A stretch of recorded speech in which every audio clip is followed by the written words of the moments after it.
आपको बता दें कि गाय की तहफ्फुज को लेकर इलाहाबाद हाई कोर्ट ने बड़ा तबसरा किया है। गाय को नेशनल एनिमल करार देने का तबसरा किया है हाई कोर्ट ने। हाई कोर्ट ने गोकशी के मुलजिम जावेद की जमानत अर्जी खारिज कर दी है और हाई कोर्ट ने इस दौरान ये तबसरा किया कि बीफ खाना बुनियादी हक के जुमरे में शामिल नहीं है।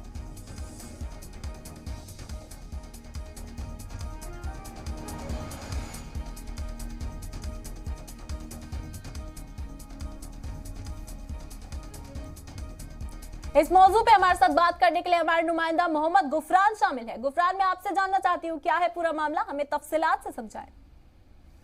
देखिए, संभल के जाती हैं जावेद, उन्होंने एक अर्जी दाखिल की थी जो जमानत के लिए थी।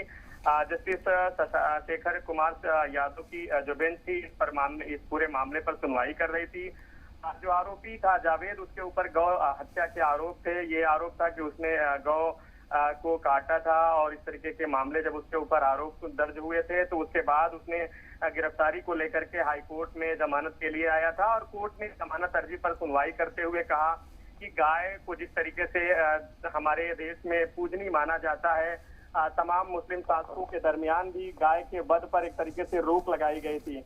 लेकिन बावजूद एक तरीके से लोगों ने मौलिक अधिकार के नाम पर लोगों को एक तरीके से गाय काट करके लोगों की धार्मिक भावनाएं जो है वो आहत करा रहे हैं। इस तरीके की घटनाओं से सामाजिक जो हालात हैं वो भी बिगड़ते हैं, सौहार्द बिगड़ता है, जिससे समाज के बीच दूरियां पैदा होती हैं। इस तरीके की कई अलग अलग टिप्पणियां जो है कोर्ट ने करते हुए सीधे तौर पर जमानत खारिज कर दिया और कोर्ट ने एक महत्वपूर्ण जो सुझाव दिया है, ये कहा है कि इस पूरे मामले पर सरकार बिल लाए और एक कानून ला करके पूरी तरीके से गौ वध पर रोक लगाए। इस तरीके की घटनाओं पर रोकने के लिए केंद्र सरकार को पूरी तरीके से अपना एक बिल लाना चाहिए, ड्राफ्ट बना करके, जिससे कि आने वाले समय में इस तरीके की घटनाओं पर रोक लगाई जा सके और जो लोग भी इस घटनाओं के जिम्मेदार हों उन पर सख्ती से कार्रवाई हो, जिससे एक सबक भी मिल सके। तो इस तरीके की कई टिप्पणियां जो है कोर्ट ने करते हुए सीधे जो याचिका थी उसकी खारिज कर दी।